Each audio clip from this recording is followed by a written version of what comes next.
Son ya casi 50 años desde su partida, y su música e historia nos sigue emocionando, nos sigue conmoviendo. Ella es una figura clave del proceso de resistencia latinoamericana, y como no, una figura icónica para las mujeres. Un 5 de febrero decidió irse, pero sus sentimientos, sus pensamientos, sus convicciones se quedaron inmortalizados a través de su arte y de su actuar. En conmemoración a ella, hoy leeremos un trabajo de María Nieves Alonso, La soberanía sobre la muerte, el caso Violeta Parra. Muerte y poesía, como es siempre en literatura, parecen profundamente aliados en la antología de la gran lírica chilena.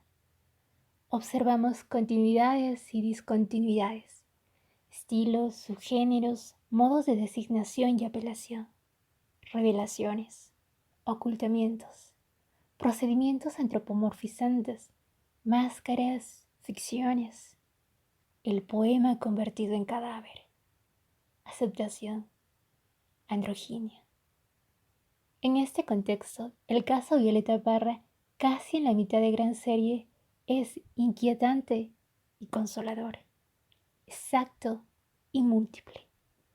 Este artículo estudia la dolorosa trayectoria del cuerpo de Violeta Parra y como parte de la obra regida por la presencia de la muerte, cuya textualidad permite entender el último gesto físico y comprender que mantiene las cosas en su ser y su función consiste en permanecer, pero también hacer pasar, franquear los obstáculos, alborotar las cárceles y los secretos. Todo en esta obra, creo, cumple así las dos funciones míticas: unir y recuperar. Este mundo es la puerta cerrada, es una barrera y al mismo tiempo es también el paso. Cita de Simone Weil, 1994. Parte 1. Amor, muerte y condescendencia.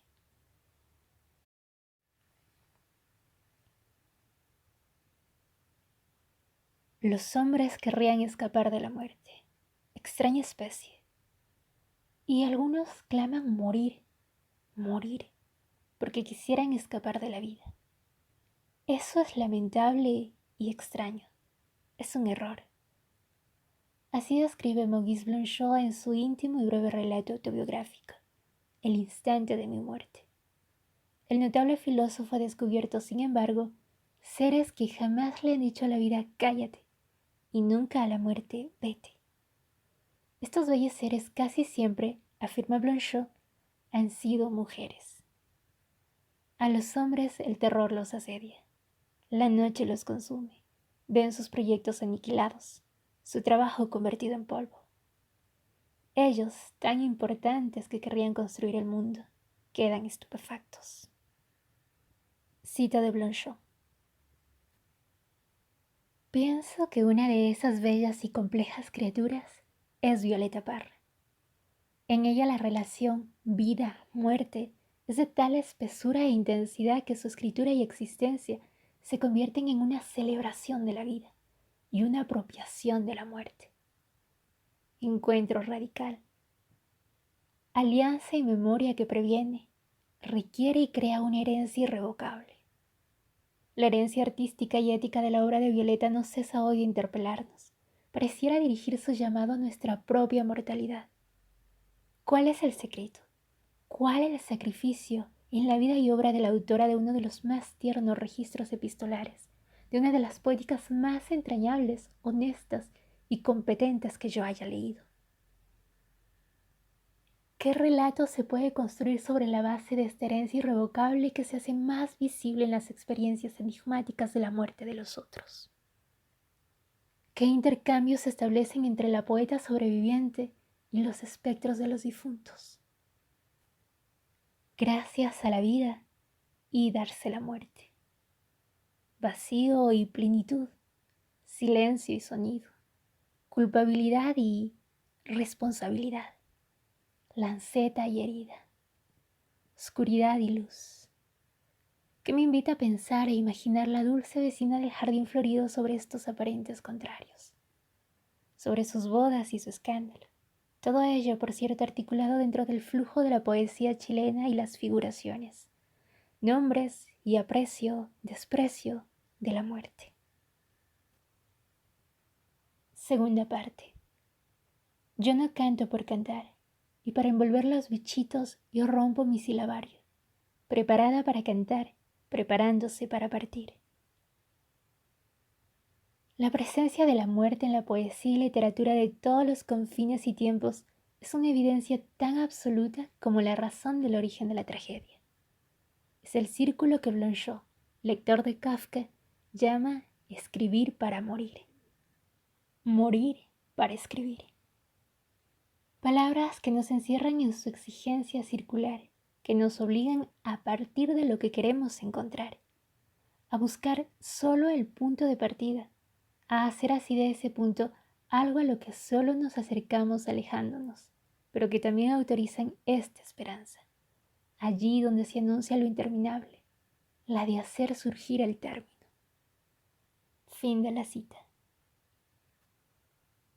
Así, la idea de la investigación en la que se inscribe este artículo es aquella según la cual solo se puede escribir si se permanece dueña de sí ante la muerte, si con ella se han establecido relaciones de soberanía. El arte sería siempre relación con la muerte, porque ésta es el extremo, y quien dispone de ella dispone en extremo de sí. Está vinculado a todo lo que puede, es íntegramente poder y discurso. Como dice Audre Gide, se escribe quizá para no morir, para poner algo al abrigo de la muerte, pero también se escribe para preparar ese único momento. La obra, toda ella, y la vida de Violeta Parra, con sus continuidades y discontinuidades, géneros y subgéneros, modos de designación y apelación, rebeldía, revelaciones y ocultamientos, antropomorfismos, metonimias, sus contradicciones en acto, se construyen en un caso del mayor interés en la historia de las relaciones profundas e inextricables entre poesía y muerte. Más aún, si ella es quien recoge con intensidad, relevancia y conocimiento. La poesía popular que concede a su arte, entre otros aspectos, heterogeneidad, rapidez, levedad y visibilidad. Silencio entonces, y que hable esta señora que repartía a manos llenas lo que recogía por los caminos y que secaba fuego de los velorios. Neruda, 1982. La lectura de los diversos registros poéticos, de cartas, de declaraciones y de testimonios de amigos y familia entregan los primeros datos para la aproximación a este asunto, ligado muchas veces al frío, la falta de luz, de cariño y de un lugar propio para este ser en quien la sed de cariño y amor es una constante indesmentible. Llorar y reír, las cuerdas de su guitarra decían melancolía, esperanza, rabia, gozo. Su canto, como los boleros, las rancheras, los corridos, los pasodobles, las tonadas argentinas, los tangos, las coplas españolas, los guainitos que comienza cantando, van diciendo vida y muerte, amor y desamor, fiesta y funeral. El canto popular, los velorios de campo, las cuecas en tarro, la música en la muerte, campanas tocando a muerto, las escenas de muerte en los bares de sus primeras actuaciones, le van anunciando que todo tiene su término. El recorrido, según dice, de toda la geografía de la música fúnebre configura en su praxis un idiolecto en el que muy frecuentemente en lo coloquial y poético aparecen lexemas, metonimias y giros ligados al vocabulario de la muerte. Disparo, disparar, tiro, cadáver, esqueleto. Son palabras utilizadas más de una vez. Me permito citar algunos versos altamente reveladores de lo anterior. Mi corazón está de velorio, el humo de la vela quemada ya me llega hasta el cuello. Soñé que me moría de pena. ¿Hasta cuándo los disparos de la inmunda cazadora sobre el alma de este pájaro? Así salía en la noche de luna o de oscuridad a recibir una vida mientras otra se nos va. Como una píldora mal tragada cogoteo mis tragedias personales. Tus piernas son ataúdes cadáveres. Solo quiero un ataúd y un discurso ridículo. Día y noche disparan contra el ave indefensa. Agosto en París es cementerio. Es mi manta, mi revólver que me ahuyenta el enemigo. Estar separados es estar muertos. He estado muerta durante años. Lo que creí casamiento se me volvió funeral. Sus canciones poemas incluyen situaciones del reino de la flaca, como llama la muerte en sus décimas. Entre muchos en Casamiento de Negros, Amor, Aquí tiene mi pañuelo, verso por el fin del mundo, verso por la niña muerta. Se juntan dos palomitos, me voy por un senderito. Hay coplas que desangran la voz a cuchillo, y está la apoteosis de morir por amor de Cuando te vais a casar o Miren cómo corre el agua. Se nombra y figura la presencia de la muerte en toda su obra. Sin embargo, es en sus décimas, autobiografía en verso, donde es posible percibir la intensidad y las razones de Violeta y el límite. Tercera parte. Tu dolor es un círculo infinito y la vergüenza del sobreviviente. Amar la verdad significa soportar el vacío. La verdad se halla del lado de la muerte. Condenar las deudas, aceptar el pasado sin pedirle compensación al futuro. Detener inmediatamente el tiempo. La aceptación de la muerte es también eso. Despojarse del señorío imaginario del mundo. Soledad absoluta. Es entonces cuando se posee la verdad del mundo. Cita de Simone Weil, 1994. Pablo Neruda, Pablo de Roca, su hermano maestro Nicanor, poetizan la admiración por Violeta, al tiempo que dan testimonio de una fuerte personalidad artística y social intensamente conectada con la vida cotidiana y con la condición mortal del ser humano. Así escribe: de cantar a lo humano y lo divino, voluntariosa hiciste tu silencio sin otra enfermedad que la tristeza. Pero antes, ay señora, que amor a manos llenas recogías por los caminos, secabas cantos de las humaredas, fuego de los velorios. Neruda en Parra Quinto, 1998. Tiene su arte, aquella virtud de salud que, vital y mortal simultáneamente, de las honestas, recias y tremendas hierbas medicinales de Chile que aroman las colinas o las montañas y las arañas con solar a sudor del mundo del futuro, o lo remoto antiquísimo y sus látigos de miel dialéctica, con hierro adentro, en rebelión contra el yugo. Cita de Roca en Parra I, 1998. Cuando se trata de bailar la cueca, de tu guitarra no se libra nadie. Hasta los muertos salen a bailar cueca balseada. Nadie puede quedarse cuando tú cantas a media voz o cuando gritas como si te estuvieran degollando, Violeta volcánica. O corderillo disfrazado de lobo, Violeta Parra. Cita de Nicanor Parra en Parra Quinto.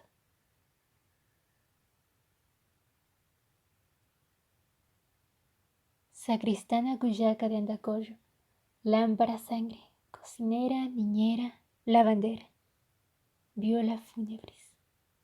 También uno de sus grandes amigos, Gastón Sublet, me alerta sobre un rasgo muy notable del temperamento de esta mujer, rural como los pajaritos, que a veces atacaba como los relámpagos.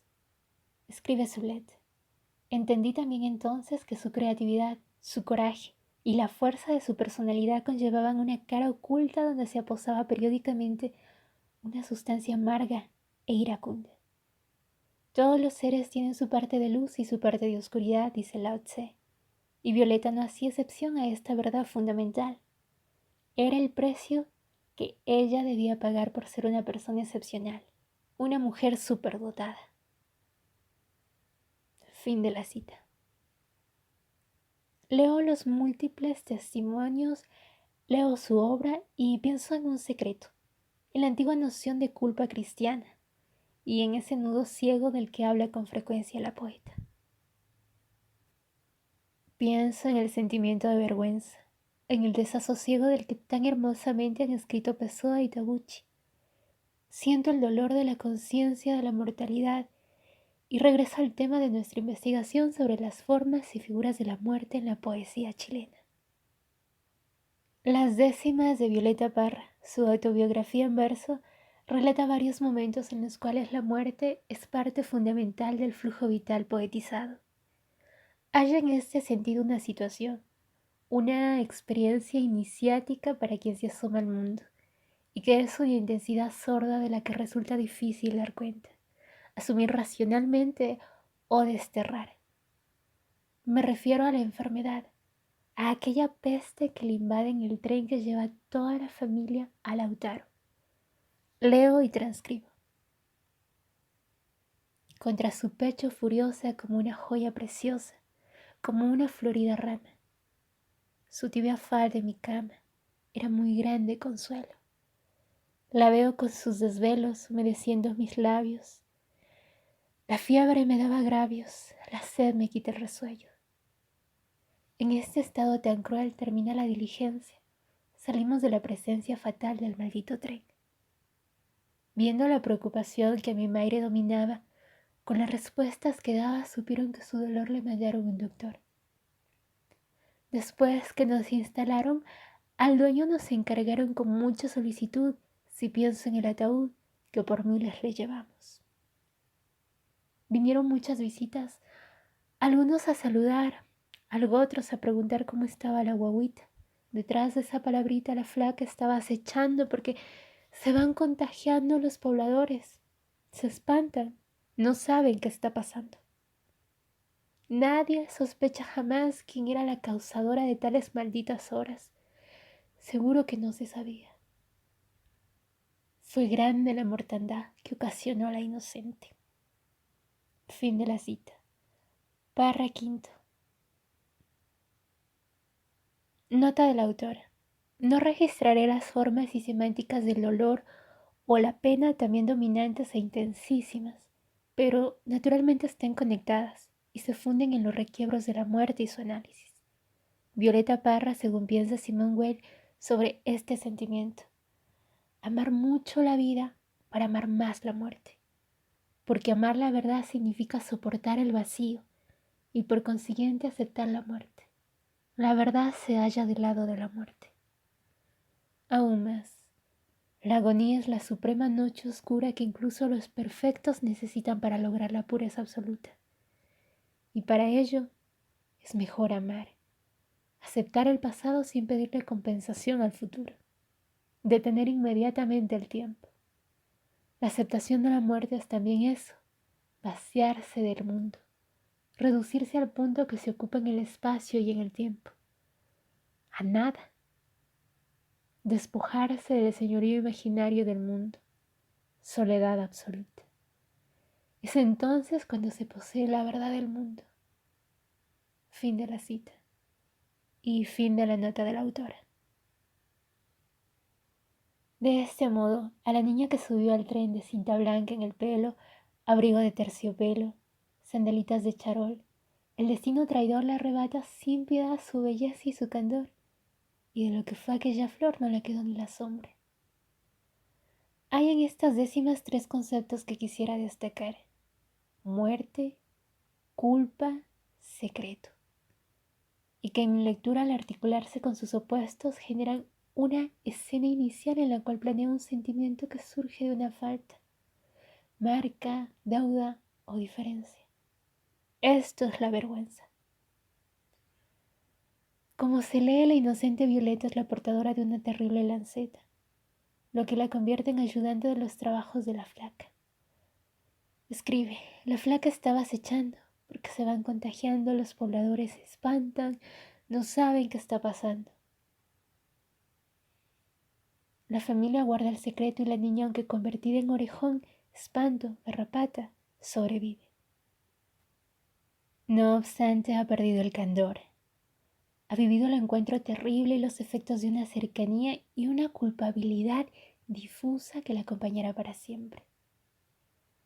Culpa negada por la inocencia y la alegría de la infancia y el secreto, pero que redunda en lo que George Agamben, en su obra Lo que queda de Auschwitz 2005, llama la vergüenza del sobreviviente.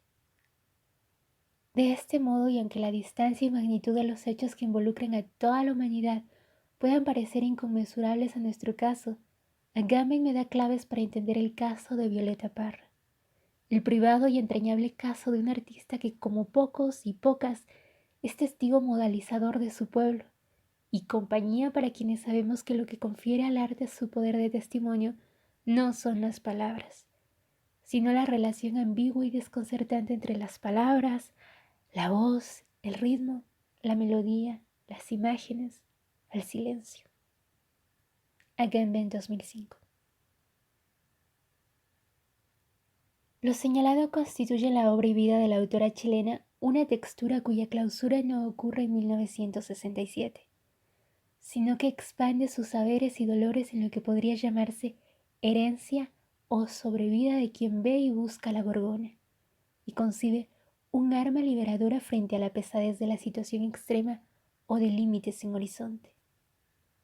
Sobrevivir la ambigüedad insalvable que supone una remisión a algo o a alguien a quien se sobrevive, que puede ser uno mismo, y a la propia vida en una existencia póstuma en la que el que sobrevive y aquello a lo que sobrevive coinciden. En este sentido, afirma Agamben, los autores cristianos, Violeta puede no serlo, pero sí su imaginería. Los autores cristianos pueden decir que Cristo, y con él todos los cristianos, en cuanto ha sobrevivido a la muerte, es a la vez testador y heredero. El pecador que estaría espiritualmente muerto sobrevive a sí mismo en la tierra. Esto implica que la vida lleva con ella una censura que puede hacer de cualquier vivir un sobrevivir y de cualquier sobrevivir un vivir. En un sentido, el que hemos encontrado en Beltline, sobrevivir indica la pura y simple continuación de la nula vida. En otro, la supervivencia tiene un sentido positivo y se refiere, como en Dupré, al que, combatiendo contra la muerte, ha sobrevivido al inhumano. Agamben 2005. Testigo integral, el testigo es ese resto. Nota de la autora. George Agamben estudia las circunstancias y caminos seguidos por Jorge Semprún y Primo Levi, ambos sobrevivientes. Uno, el sobreviviente total, se transforma en testigo ideal, y el otro, contradictoriamente, en lo que ya señalamos en testigo integral absoluto.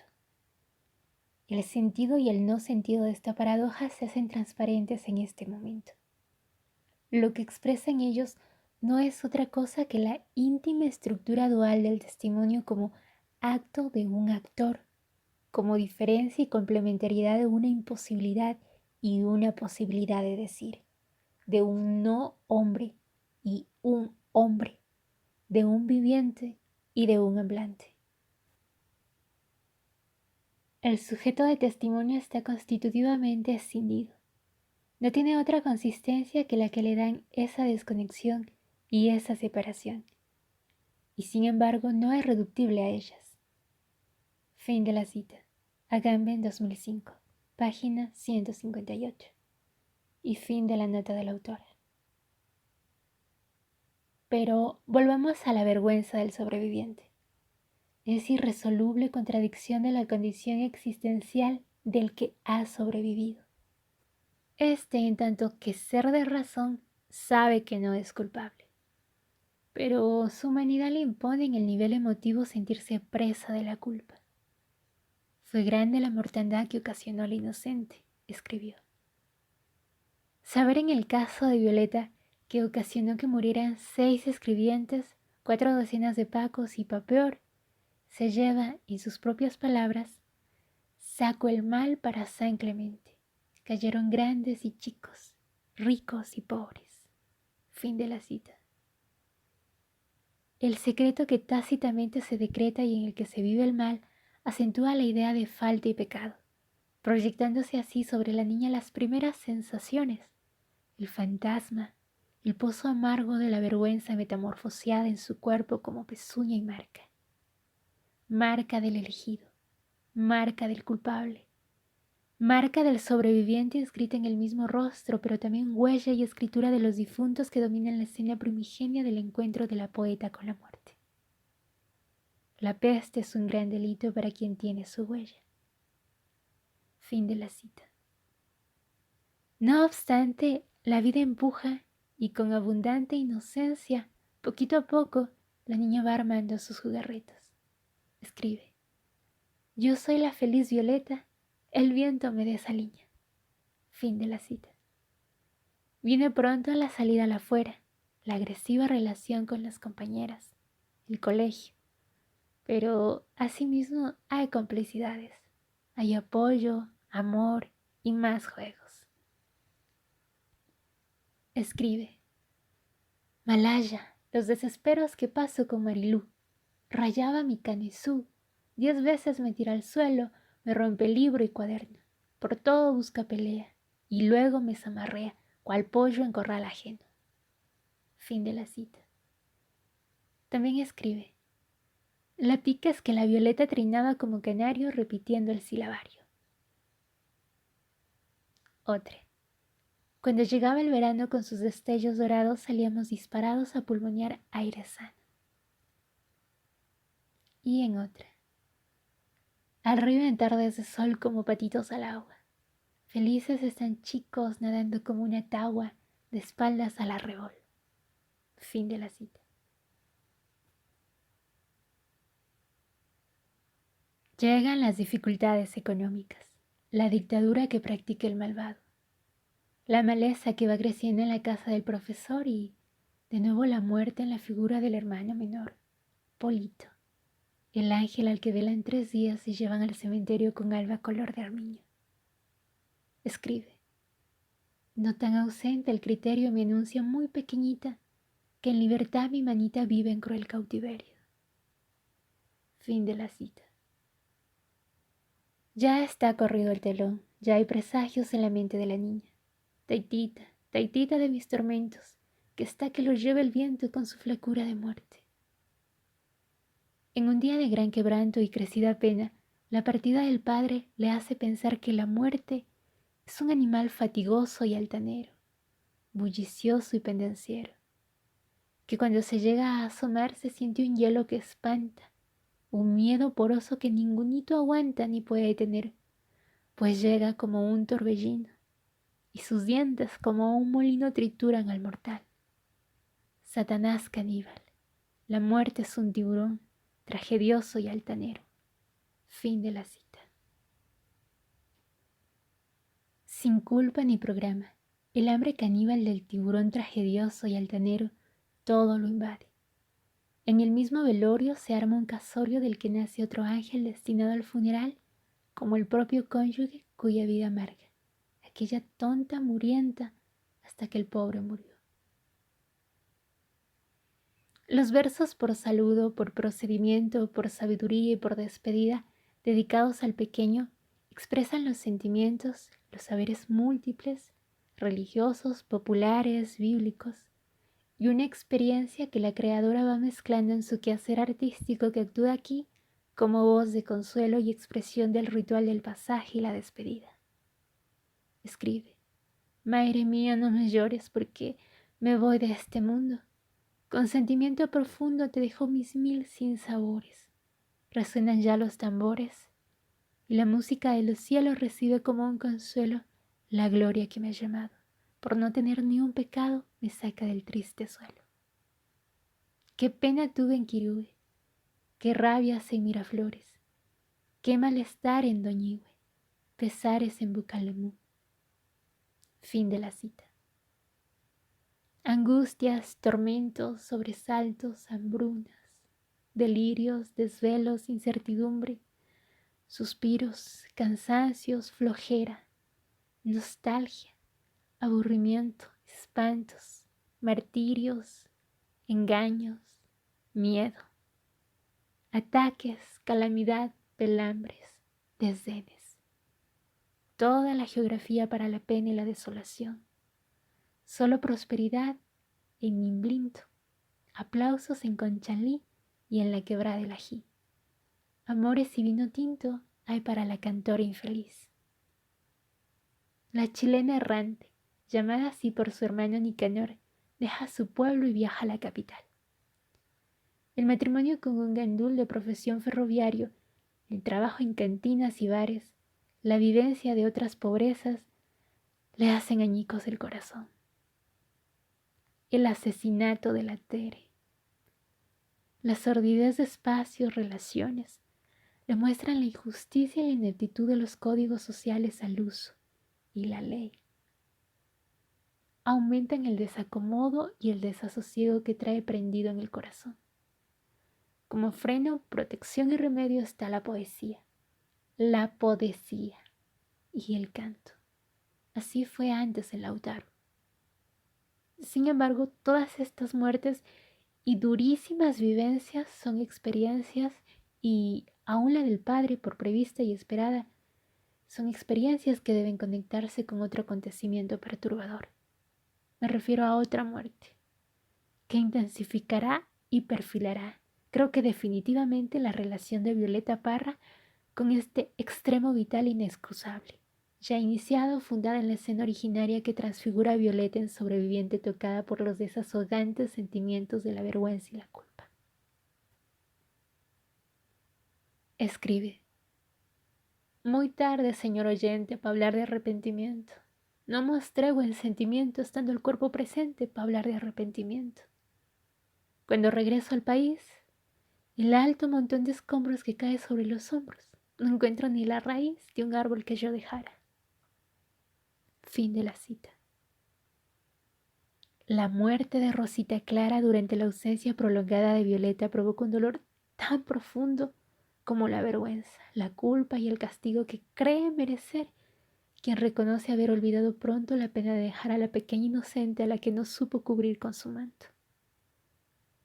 Algunas décimas después se lee: total, con calma y salud voy enfrentando la vida. No debo estar afligida, lejos veo mi ataúd. Algo tendré de virtud como no ardo en maldiciones. De nuevo con mis canciones voy a juntar centavitos y plantaré otro arbolito que me dé sombra y amores. Por último les aviso que Dios me quitó mi guagua y echó a funcionar la fragua que tiene en el paraíso. Pasó por Valparaíso en una linda corbeta que brilla como un cometa. Me dice en este vapor: me llevé a tu hija menor, pero te tengo una nieta. Fin de la cita. Valor y condescendencia. Resignación infinita. La idea del paraíso con mayúscula pareciera ser que se asume la pérdida, la pena, con cristiano estoicismo y los auxilios habituales: amor y aire, trabajo y dedicación. Se abre así una posibilidad de porvenir y de disolución de la aflicción y la consiguiente indiferenciación entre vida y muerte. Dicha posibilidad se encuentra cifrada en el encuentro con la nieta. Ese encuentro con el otro pareciera constituirse en la fuerza disolvente por antonomasia de los poderes de la muerte. En el acontecimiento del encuentro con la nieta, los efectos devastadores de los sentimientos de culpa y vergüenza se minimizan. Son desplazados más bien para la infinita responsabilidad ante el regalo de vida cifrado en la nieta.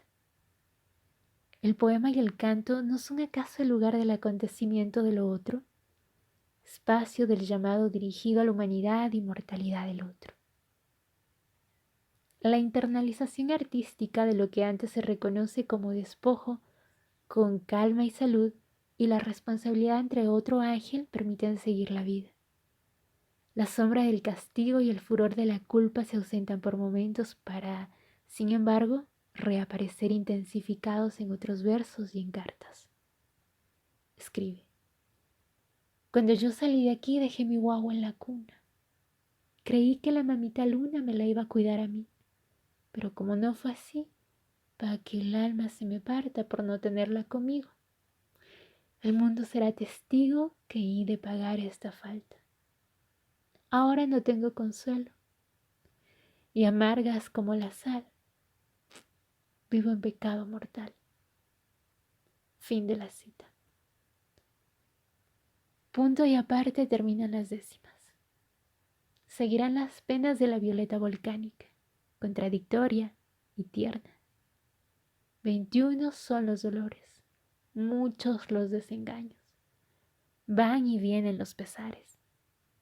Hay vida y muerte por delante y quien escribe gracias a la vida, se da, se otorga.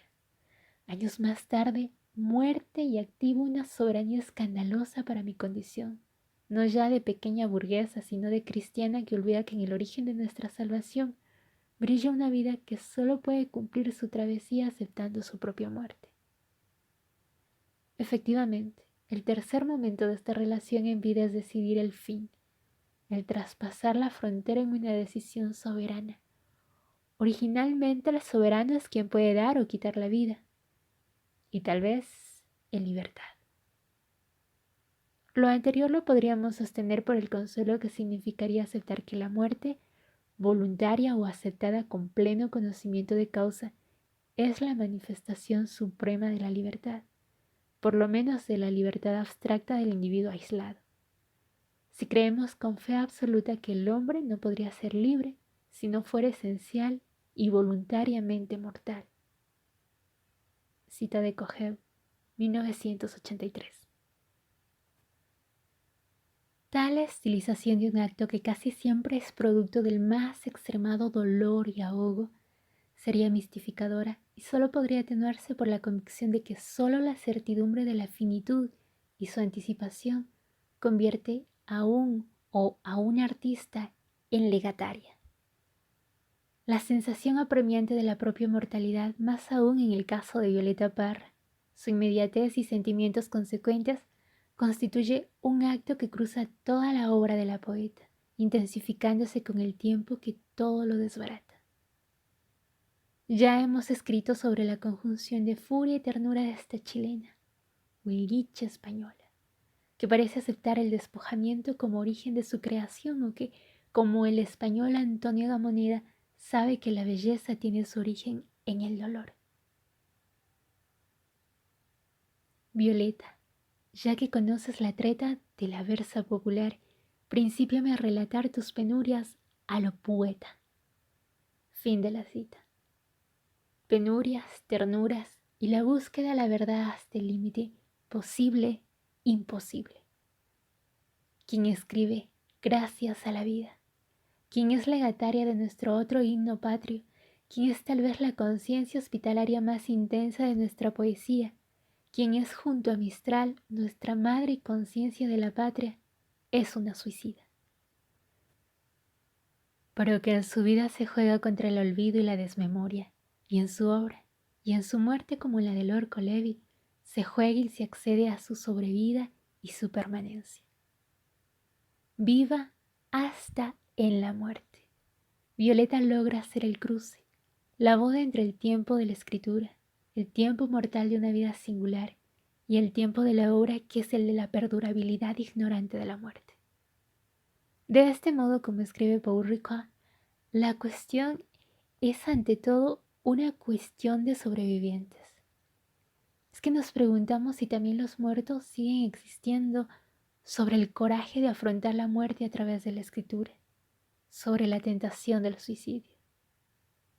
La poeta se mató como Primo Levi porque quizás su plegaria no fue escuchada, porque no pudo dar simbólica sepultura a los espectros que la acompañaban desde la escena primordial. Qué difícil y qué arduo, había dicho Spinoza en el camino que Mechnes señalaba al futuro escritor. Decía, nadie puede escribir si no tiene el corazón puro, es decir, si no está lo bastante desprendido de sí. La escritura, si pretende ser más que un juego o una apuesta, no es sino un largo camino de ascesis, una manera de desprenderse de sí comprometiéndose, convirtiéndose en sí mismo por haber reconocido, traído al mundo al otro que siempre es uno.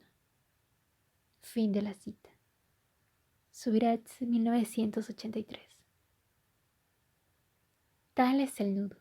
Trabajo de memoria es trabajo del duelo. Sí, alcanzar el punto donde la verdad entre comillas, alcanzar el punto donde la verdad que expulsa los espectros es esta, la eterna lucha entre la fraternidad y el mal absoluto. Recall 2008. Es decir, vencer el mal absoluto que es la obsesión nacida de la experiencia de la muerte, de la presencia de la muerte en situaciones límites, y no hay amnesis sin exorcismo. Solo hay duelo inconcluso. Solo un suicidio podría asignar, poner fin de manera voluntaria a ese trabajo de duelo inconcluso. Tal vez era preciso. Cita de Ricot, 2008. Nadie puede escribir su propia muerte. Tampoco se puede pretender hacer ese relato.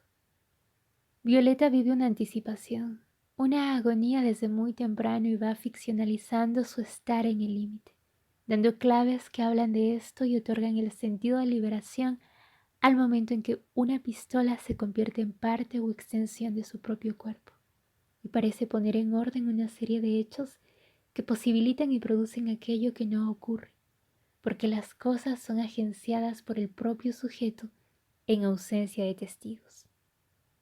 Muerte en soledad, imposibilidad en vida de deshacer el nudo ciego que constantemente ahoga y que parece cortarse con la muerte.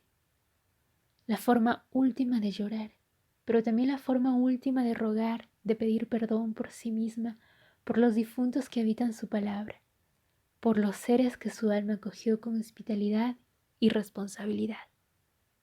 Escribe: no lloro por llorar, sino por hallar sosiego. Mi llorar es como un ruego que nadie quiere escuchar. Ya está corrido el telón, la fiesta sigue su curso, mi largo y triste discurso es parte de la función. 3 momentos, dije, destacan en este relato: la gran epidemia, la ausencia y la muerte así de vida. En las epidemias, escribe Paul Ricoeur, el sobreviviente provisorio, todos seríamos eso. Está rodeado, circunscrito por la masa indistinta de moribundos y habitado por el sentimiento de la muy grande probabilidad de su muerte próxima, de la inminencia de esa muerte. Entonces se imagina, se percibe como si ya formara parte de esa masa indistinta de los muertos y de los moribundos. La, entre comillas, obsesión pone al sobreviviente frente a dos alternativas: o vivir a costa de olvidar, escribir, contar, pero verse impedido de vivir, porque la muerte superada sería el verdadero real y la vida un sueño, una ilusión. Pero se pregunta el filósofo francés, ¿hasta qué punto no es ella misma una obsesión a destiempo? Sobrevivir es entonces haber sido dispensado de ello. Los dispensados de la peste tendrían para siempre la marca y la deuda de la liberación. Es posible, bueno, más bien sin duda. La niña Violeta no racionaliza de este modo su experiencia con el contagio, pero esta experiencia establece la fiebre que atragante y dispone en su discurso los significantes de la muerte. El segundo momento del relato es la culpa por ausencia y la muerte de la hija, quien naturalmente debería sobrevivir a la madre. Inversión de la situación anterior, aquí es la inocente la que es llevada, y la madre viva, la abandonadora, pero para siempre con el alma partida y marcada por la vergüenza y la culpa. Solo el encuentro con la nieta exorciza los demonios de la vergüenza y la culpa, a la vez que transfigura a Violeta en un ser infinitamente responsable ante el otro. De este modo es posible comprender la incansable búsqueda de la verdad y la justicia que caracteriza la vida y obra de la poeta. Pues lo sabemos con Lévinas. La relación con el otro se dirige a la consecución de ambas. Cuerpo y alma marcadas, y a la búsqueda del amor, en sus variadas vertientes. y la obra como ejercicio de salud y constitución de una unidad que batalle contra el gran mal, que se opone a la fraternidad. ¿No es preciso entonces que el mal sea nombrado para que la muerte sea, y nombrada avance y activa contra nosotros, al mismo tiempo se perfila un camino difícil? Si el duelo debe pasar por el exorcismo de los espectros generados por ese mal a partir de la masa perdida, donde moribundos y cadáveres se confunden. Recall 2008. Con esos espectros se bate Violeta Parra. Ellos dan origen a la alternativa de vivir o escribir y no poder ya vivir. Para conjurar y exorcizar el horror hay que pasar pues por el trabajo de la memoria y el trabajo de duelo. Y entonces recién tal vez se libre y elegir o pensar en el amor. Escritura creo de apropiación y conjuro del ayer individual y colectivo en la que todo poema deviene elegía, requiem o denuncia. Recreación de la intensidad que se encuentra a salvo solo en la memoria y la escritura.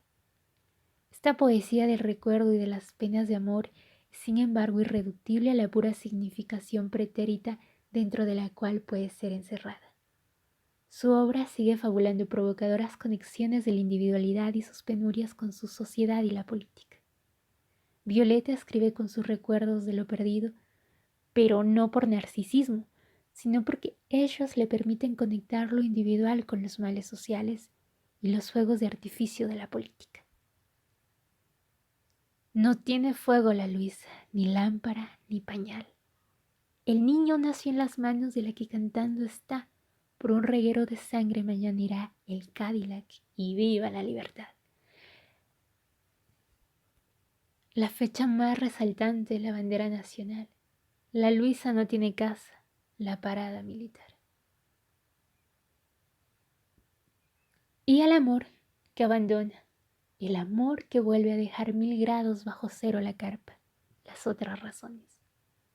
Lo que sí puedo afirmar es que su muerte es un momento en la magnífica tarea de Violeta para darnos, sin anunciarlo, una hospitalidad, un lugar en la lengua, una fraternidad que tal vez algo, aunque insuficiente, hemos sabido reconocer. Su triunfo, la obra, su gracias a la vida, sus hijos, nietos, bisnietos, sus lectores, admiradores, discípulos. Su saber entregarse a la tierra para volar por los cielos y volver del otro lado de la noche. Esto porque su trabajo, sus poemas, arpilleras, toda su creación operan como talismanes como seguro sobre vida, encuentro.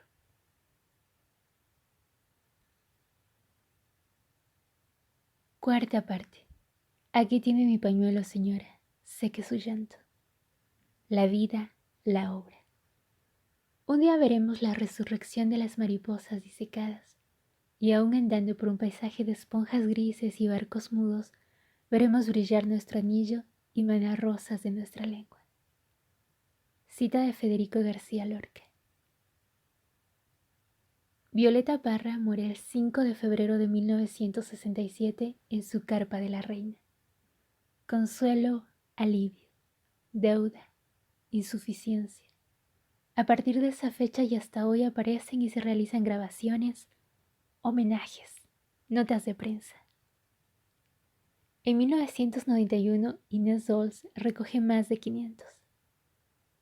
El constante y fervoroso trabajo de sus hijos Isabel y Ángel y la creación de la fundación que lleva su nombre son imprescindibles y presencias indispensables en el cuidado del legado del artista. Se registran libros que incluyen aproximaciones biográficas.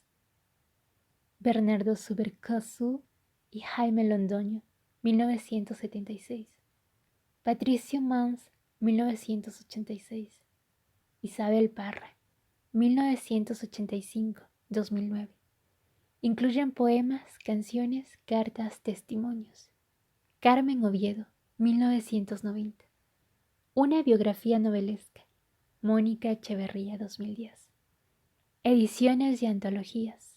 Décimas. Autobiografía en versos chilenos. 1970. Cantos folclóricos chilenos. 1979. La atención académica no es particularmente abundante. En 1997, Susana Mulnich concluye que este hecho se debe a la preocupante dependencia cultural que se vive en Chile. Naomi Landstrom le dedica un artículo en el que habla del valor y sentido de su voz, entre comillas, chillona. También se publica el libro de Marjorie Eggleston e Inez Dolls Blackburn, Violeta Parra, Santa de Pura Greda, 1988. Y en diciembre de 2000 encuentra un documentado y hermoso texto de Selena Millares. Poco pues para una voz que parece inextinguible. Nota de la autora. Selena Millares 2000 presenta y resume la bibliografía sobre Violeta Parra en su artículo Geografías del Edén. La poesía trovadoresca de Violeta Parra. Allí mismo desarrolla un hermoso contrapunto, jardín contra jardín, y concluye así. Voz telúrica y celeste, Violeta Parra parece condensar en su propio nombre la paradoja de su poderoso don para la creación, el rojo y el azul, ese color sugestivo que habla de flores sombrías asimiladas al fatalismo de la muerte. Neruda hace esa lectura de su apellido. Parra eres y en vino triste te convertirás. Neruda, 1982. Pero igualmente las violetas, flor integrante de su jardín imaginario, son el antídoto para los pesares, como nos lo cuenta la propia cantora, en Para mi tristeza. Nicanor Parra, 1983, quien igualmente la vincula con un destino fatal. Viola funebris. Jardín del canto y de la poesía, la trascendencia de su legado nace no solo de su hondo lirismo, sino también de su universalidad. La savia matricial de toda una colectividad renace en cada uno de sus versos y su permanencia habla por sí sola. Fin de la cita. Y fin de la nota de la autora. ¡Ay, qué manera de caer hacia arriba y de ser sempiterna esta mujer! La que fue y sigue siendo, expresaron Pablo Neruda y Nicanor Parra. Hasta los muertos salen a bailar con ella, la que llegó al mundo con 3 dones, el del amor, el del arte, el de la vida. Amor y arte, ya lo dije, las 2 defensas ante la gran herida. Así, la vida de la violeta funebris, como el musguito en la piedra, va enredando, enredando, su gran necesidad de dar y recibir amor con una creación entendida como recuperación, deber, trabajo y ejercicio de hospitalidad para el pueblo, que falta y del que ella es parte y que siente es necesario crear o recuperar. Pueblo que falta, cuya presencia más escandalosa la constituyen los espectros del ayer. Válgame Dios, Nicanor, si tengo tanto trabajo, que ando de arriba para abajo desenterrando folclor, no sabéis canto dolor. Miseria y padecimiento, vean los versos que encuentro, muy pobre está mi bolsillo, y tengo 4 chiquillos a quienes darle el sustento. En ratitos me quedan entre campo y grabación, agarro mi guitarrón, o bien mi cogote yegua, con ellos me siento en tregua, para reposarme los nervios. Tomé la pluma en la mano y fui llenando el papel. Luego vine a comprender que la escritura da calma a los tormentos del alma, y en la mía que hay sobrantes.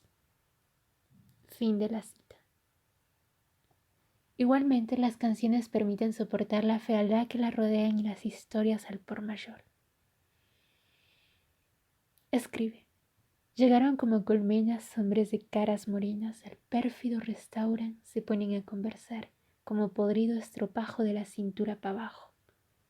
Los cubro yo con mi canción. Fin de la cita. Las precisiones anteriores y otras como, al ritmo de una canción voy ordenando la pieza, me cruzan por la cabeza como palomas los sueños. Mi voluntad jura empeño de arrear con esta pobreza. A los 10 años cumplidos por fin se corta la guincha, 10 vueltas daba cincha al pobre esqueleto mío, y para saborear el sentido volví a tomar la guitarra con fuerza Violeta Parra, y al hombro con 2 chiquillos se fue para Maitencillo. Fin de la cita. Estos hacen innecesaria cualquier glosa o reiteración de lo ya dicho por la artista. Violeta canta la diferencia que hay de lo cierto a lo falso, y si levanta su grito es para producir un efecto que para ella es el de la verdad, esa utopía o necesidad que persigue para vivir en la generosidad, en la responsabilidad ante el otro, en la sonoridad que ha vivido varias veces con amigos y familias, y en el amor al que porfiadamente vuelve, aunque éste queme el árbol del mismo amor y solo deje cenizas al pasar. Jardines humanos, amor y condescendencia. Sabe que hay que cantarle al hombre en su dolor, en su miseria y en su sudor, en su motivo de existir. El canto, su obra, es para ella un asadón que le abre surco. La justicia es su raíz. Violeta escribe para espantar los espectros, para sanarse o soportar el mal de amores y muy especialmente, más bien, por meterle un susto al mal con alevosía. Dice que la escritura da calma a los tormentos del alma. Para ello pide ayuda a las estrellas, a su inmensa claridad, para publicar la verdad humana que sería insoportable sin el arte, dimensión del diálogo y el encuentro con el otro, como lo han comprobado tantos desde los mismos griegos. También, por supuesto, le canta el amor de pareja del que poetiza frecuentes abandonos, fantasmagorías y equívocos. Escribe: yo soy la rosa rosada, la que murió abandonada. Me olvidé de los pesares que en otro tiempo me dio, y recibo al veleidoso en mi camino mejor, y recibo al veleidoso con mi cariño mejor. Fin de la cita. Asimismo está el otro amor, el de su hospitalidad, responsabilidad y generosidad a manos llenas. 1 año y 8 meses que salí al mundo a servir mi tacita de té entre las familias que beben por los ojos y por los sentidos. En eso ando por aquí repartiendo canastas de amor, no cantando para ser aplaudida, te lo juro y créemelo. Para mí es una alegría poder repartir mis cosas entre la gente que quiero y las que no quiero también. Fin de la cita. Conjunción de amor, amistad, escritura, arte y reclamo son las cartas que en su desarrollo evidencian e intensifican el carácter tierno, frágil y herido, necesitado de amor y acogida de esta mujer que llegaría a provocar lo que unos periodistas llamaron vampirismo político y otros violetomanía. Es que tras su muerte todos seríamos violetómanos. Y en la vida se le ignoró, despreció, atacó, provocando la intensificación de la herida que traía de largo. Dawes Blackburn, 1991. La grandeza es que Violeta acoge amorosamente a los vivos, pero igualmente a los muertos y a ella misma, testimoniando una y otra vez lo que Lévinas llama la esencia hospitalaria del lenguaje. Ahí, en el espacio de sus poemas, cartas, tejidos, canciones, gredas, papeles, está el pueblo que falta, y que en su delirio y búsqueda de una salud, la trovadora casi mítica va creando. Pueblo utópico en el que los muertos habitan, diferentes y compañeros de los vivos en múltiples intercambios. Qué cierto es, querido Gilberto. Ellos no necesitan ser inmortales. No hace falta que lo sean, recuerda el autor del intercambio simbólico y la muerte, porque esa casualidad fantástica rompería la reciprocidad. Baudelaire, 1992. La gran poeta fabula de manera ejemplar ese pueblo que nos falta a través de su compleja, fascinante y entrañable creación. Pone su musicalidad, su habilidad manual, su competencia lingüística a ese fin. Así su escritura trabaja con una retórica que fundamentalmente produce una conexión profunda y apela al otro, lector o auditor. En eso anda por aquí, con sus anáforas, paronomasias y aliteraciones.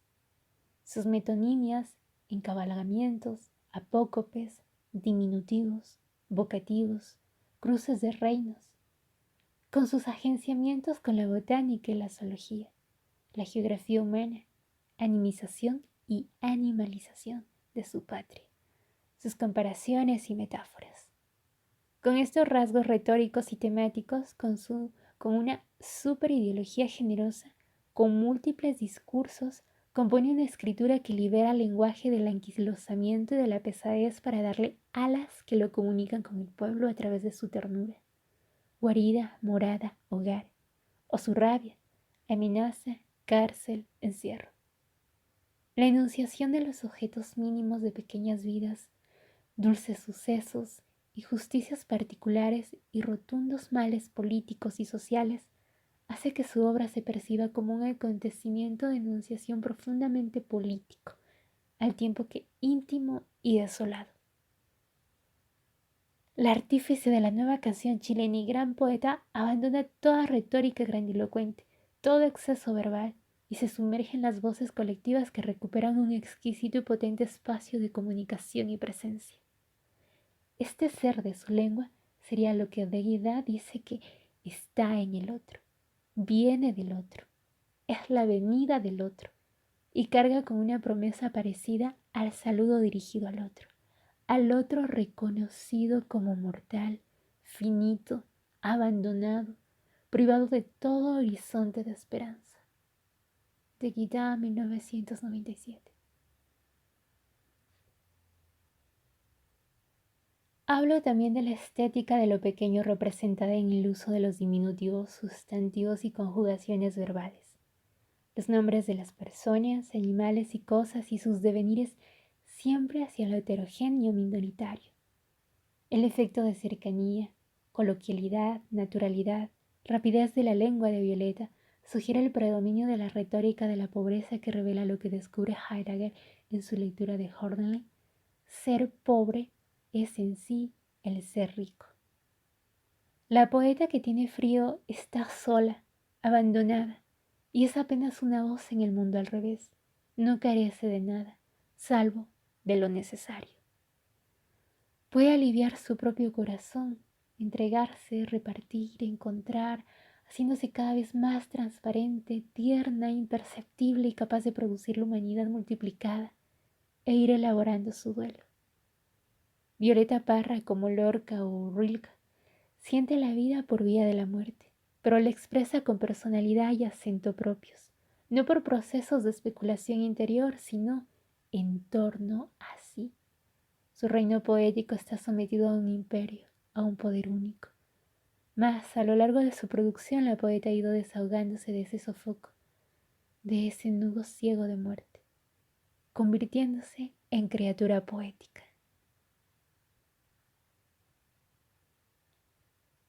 Parte quinta.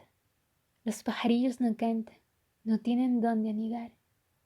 Formas de la muerte en la poesía chilena. La figuración de Violeta Parra. Mi pecho se halla de luto. Por la muerte del amor en los jardines cultivan las flores de la traición. Oro como el hortelano que va sembrando rencor. Por eso, llorando estoy. Ya sabemos que los nombres, imágenes y encuentros con la muerte son variados y múltiples en la poesía chilena.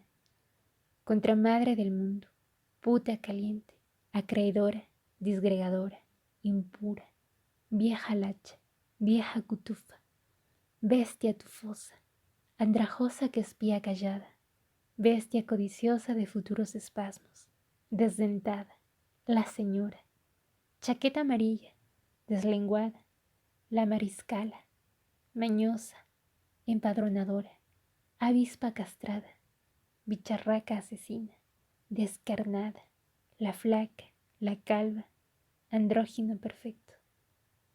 Ay, pero nada tiene que ver la muerte con esta imagen de la que me retracto, avisa Enrique Lin, relativizándose la posibilidad de nombrar o describir lo innombrable. Gilberto Triviños, en su estudio de 1996, evidencia un proceso que parece constitutivo de los campos poéticos de la pesadez y fuerza petrificante de la también llamada medusa. Dar forma humana a la muerte, aproximarla, ofenderla, sexualizarla, femineizarla, son procedimientos reiterados en una poesía presentada, representada, predominantemente por varones. Entonces se le dice cruel oledora de los recién nacidos, vieja lacha, puta caliente. ¿Podría escribir esto una poeta? En cualquier caso, y disculpe la digresión, existe en la poesía chilena un reiterado tropismo antropomorfizante cuya versión final estaría en el devenir andrógino perfecto de la muerte ficcionalizada por Enrique Lin, que seguiría con Martínez y Millán, poetas que en sus obras vacían de contenido su forma humana la muerte para devenir en Millán en espacio, imagen, autorretrato, un cuadro vacío o inerte y silencio. En Juan Luis Martínez, el libro no es solo la tumba, sino el registro documental de la muerte de su autor. El nombre propio contiene la muerte de su portador. La muerte ya no es una cosa, es un espacio, pero un espacio concreto. Una caja que se abre y permite conocer la circunstancia imaginada, vista y oída de la muerte propia. Habría en estos poetas transgresión de la muerte y también del discurso figurativo de la muerte. Morir escribiendo, pero dejando la huella de la propia muerte, que es vacío e innombrable, deslexicalizado y no figurable bajo ninguna forma o estrategia. Una línea puede ser recta, pero no el corazón del ser humano.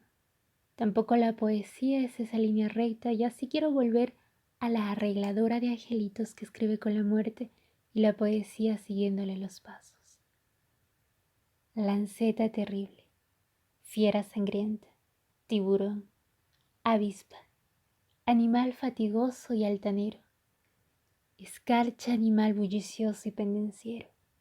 La muerte es el fin del mundo, la muerte es el ataúd, minuto fatal, molino, insectario, cajones de muerto. Violeta Parra, la muerte es Violeta Parra. La muerte es la autora de Y arriba quemando el sol, traspasa reinos y fronteras y toma imágenes del reino vegetal y animal, de objeto, de temporalidad. Una única vez es la flaca. Otra, la más impresionante, es la figura de un inocente, de una niña produciendo un agenciamiento que culminará en la figuración final de la muerte. Esta obra que no solo es eso, son también documento y testimonio. Una obra que antes, mucho antes de Uribe Arce, Millán, Martínez, sitúa en el propio rostro, pero también en la ejecución del acto al propio sujeto de la enunciación. Desde Contramadre del Mundo hasta Andrógino Perfecto o El rostro en el espejo de la muerte. El diccionario poético de la muerte en Chile, la secuencia que sigue la ruta latinoamericana iniciada por Rubén Darío, concluye pues ilusoriamente en Lynn o Bishop o Harris, porque la poesía es encuentro y no líneas sin vuelto regreso. La nada y la sin nombre tiene unas escenas y una forma en la poesía chilena. La muerte, como dices, ¿acaso no es pasar una frontera, saber un tránsito, un extralimitarse o una transgresión? Transire, sic transit, etc. De Guida, 1998. Esto es, intuyo, la gran singularidad de quien no pudo expulsar la terrible lanceta que la hizo su rehén siendo niña, y que hace de su muerte un acto extremadamente complejo y con razones más profundas que las que se han señalado, y que también son. Digo que en la obra de esta gran hermana constantemente asediada por la muerte, la propia poeta es la muerte, la portadora de la lanceta es la preciosa Violeta, la generadora de la fiebre y luego del fuego, que como la lanceta quema y arde pero también purifica, es la misma que escribe. El encuentro con la muerte ocurre temprano, desde muy pronto se la conoce y mira. Es ella misma, no es de afuera, es parte de ella. Con ella canta y dispara, con ella se busca un filtro, por ella y con ella se concibe y se consigue la obra. Hay aquí pues una personificación intratextual e íntima, transgresora y perfecta. El círculo se cierra y se abre la obra. En esta obra, que se produce más allá de los límites tradicionales de los géneros e incluye una biografía incompleta y cartas que no se han podido leer, deja liberado nuestro propio relato y ficciones la condición profunda de la tercera secuencia. ¿Qué queda?, se pregunta Gilberto Triviños, y con él, después del desvanecimiento del poder de la belleza, Darío, y de la risa, Nicanor, contra el terror producido después de la demolición de esa antropomorfizante que muestra sin velo su causa infigurable. Quedaría la nada, el vacío, el autorretrato, el locus o la verdad de Violeta, que tan pronto descubre y debe ocultar que la muerte está en ella, que la vieja desdentada no está fuera, no es ajena, bella o fea, sino que simplemente es y camina con ella paso a paso. La verdad única que tenemos y ocultamos o alejamos en una alteridad consoladora y falsa. La dulce y terrible madre que es Violeta vive con ello y vive en la verdad o en su búsqueda. También comprende y muy al inicio que el amor y la obra, asimismo la amistad, son las armas para vivir su propia travesía y el devenir aquello y aceptar la verdad en su tremenda plenitud. Para olvidarme de todo esto, nada mejor que mi guitarra. Estar separados es como estar muertos. Te digo que estoy triste, te digo que estoy sola, te digo que estoy muerta. Necesito un ataúd y un discurso ridículo. Nicanor está muy lejos también. Mi mamá más lejos aún. A los 46 años todavía no sé qué actitud tomar. Es decir, lo sé. Lo que no sé es de dónde sacar la fuerza que me haga resistir los empeñones que me propina la vida. Niña inocente y donosita, orejón, escombra, pezuña, feliz corderito, mala madre, abandonadora, amante, amiga, hermana, abandonada, muerte. Obra y maestra mágica. Los devenires de Violeta no son lineales, tampoco su relación con ellos es siempre idéntica o molar. El personaje que vive otros múltiples devenires menores, Palomita, Yuquita, cantora, dadora de tacitas de té, ave indefensa, frágil como un segundo, lechón, hondo raudal de espumas muy apacible, planta sin fragancia, corderillo, lobo, marcada guitarra, pues es posible que un hombre se transforme en clarinete, se nos dice. Pájaro ausente, chiquitita llorona, deviene muerte, pero fundamental e inversamente deviene poema, canción, arpillera, greda, folclor, vida. Nota de la autora. Lucio Porto Valencia 2007 has escrito un vigoroso y excelente texto, que solo conocí luego de haber terminado el presente artículo. Lo hace sobre la muerte del amor en El Gavilán de Violeta Parra, en el cual desarrolla aspectos muy interesantes y valiosos para una continuidad en el estudio del tema de la muerte en nuestra autora. Esto ocurre fundamentalmente en la segunda parte, en la muerte del amor en El Gavilán. El texto pone en relación los elementos musicales, la política, la poesía, la biografía, la filosofía. Fin de la nota de la autora. Violeta no vino a lucirse. Quiere cantar y enseñar una verdad. Quiere cantar porque el mundo tiene pena y está más confusa que ella misma. Volver, volver, volver a los 17. Con obra cargada de dolor, belleza, responsabilidad, verdad, justicia, arte y humor. Con humor también. Pero, ¿quién es esta poeta que deviene intensidad deseante, misterio, muerte y de nuevo frágil vida? Esta poeta a la que utilizar tirios y troyanos y que ha permanecido indócil y única en su decir multiplicado, transparente y complejo. tal vez como escribe el poeta Juan Carlos Mestre, 2006. Es necesario morir para abandonar la oscura ciudadana en que todo lenguaje se convierte en expresión de algún vago poder. Y es necesario morir ante la importancia de algo por lo que nadie daría la vida. Fin de la cita. Tal vez Violeta no pudo como Alejandro cortar el nudo gordiano, pero indiscutiblemente permanece, así como escribe en su poema Me voy por un senderito, también titulada La muerte. Dice: Me voy por un senderito, sembrado de blancos yuyos, y en árboles en capullo ella canta en los chincolitos. En el estero infinito se están meciendo las aguas. La sombra de la patagua me recibe con cariño. Las lágrimas del corpiño resbalan hasta mi nagua. Detrás de las alamedas se duermen los animales, perfuman los cereales las trémulas cementeras. Las hojas por vez postrera me brindan una sonrisa y me refresca la brisa con sus esponjas la frente. Respiro serenamente. Ya nada me martiriza. Semana que mis rosales estaban ya florecidos, yo con mi malo sentido vi solo sus espinales. Las nubes primaverales parecen una pintura. Los campos con su verdura me han descorrido el telón. Mis ojos bailan al son del viento por la llanura. Ya no me clava la estrella, ya no me amarga la luna. La vida es una fortuna vistosa, próspera y bella. Sus lluvias y sus centellas nos engalanan los aires, nos brinda como una madre su aliento renovadero. Ya siento que el mundo entero está de canto y baile. Violeta Parra.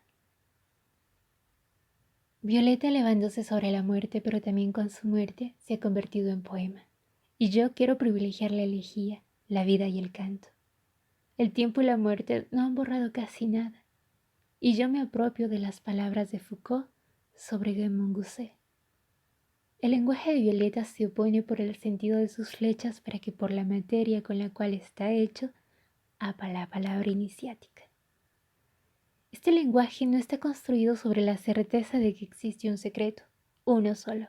Este lenguaje brilla con la incertidumbre radiante, puramente de superficie que cubre una especie de vacío central, imposibilidad de decidir si hay un secreto, ninguno o varios, y cuáles son. Toda afirmación de que existe, toda definición de la obra de Violeta le impide vivir de ese vacío que moviliza, sin iluminar jamás nuestra inquieta ignorancia. Foucault, 1992.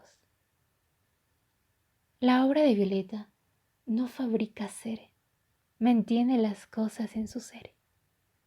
Su función consiste en permanecer, pero también en hacer pasar, franquear los obstáculos, alborotar las cárceles y los secretos, despertar los recuerdos dormidos. Toda la creación de Violeta se abre un espacio en el cierre protector que es también el de la maravillosa comunicación. Pasaje que es clausura, umbral y llave. Foucault, 1992. Todo en esta obra, las furias y las penas, los vegetales y los animales, el grito y el sonido, el silencio, la contradicción, busca la consagración de dos funciones míticas fundamentales: unir y recuperar.